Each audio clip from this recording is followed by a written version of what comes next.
এই পরিস্থিতিটা গত 4 বছর এই টিকাদান কর্মসূচিতে কিছুটা ছেদ পড়েছিল। বিভিন্ন পকেটে আমাদের এই শিশুদেরকে টিকা দেয়া হয়নি। এতে করে আমাদের উপর একটু চাপ পড়েছে। আমরা ইনশাআল্লাহ যে পরিস্থিতি উদ্ভব হয়েছে আমরা চেষ্টা করছি সবাই মিলে আমরা এটাকে মোকাবেলা করার।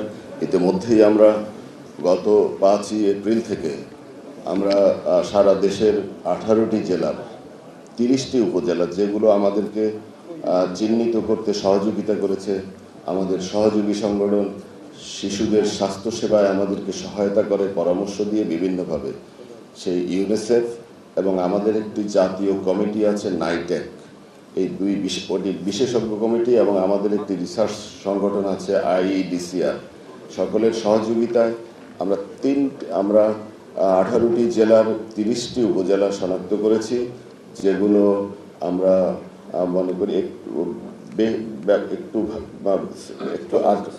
আক্রান্ত হয়েছে বেশিভাবে।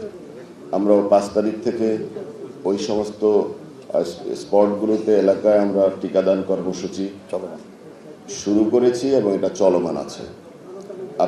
আপনারা সঠিকভাবেই বলেছেন, আগামীকাল ঢাকা উত্তর সিটি কর্পোরেশন, ঢাকা দক্ষিণ সিটি কর্পোরেশন এবং চট্টগ্রাম সিটি কর্পোরেশন, ময়মনসিংহ এবং বরিশাল সিটি কর্পোরেশন এলাকায় আমরা একযোগে আগামীকাল থেকে শুরু করব টিকাদান কর্মসূচি।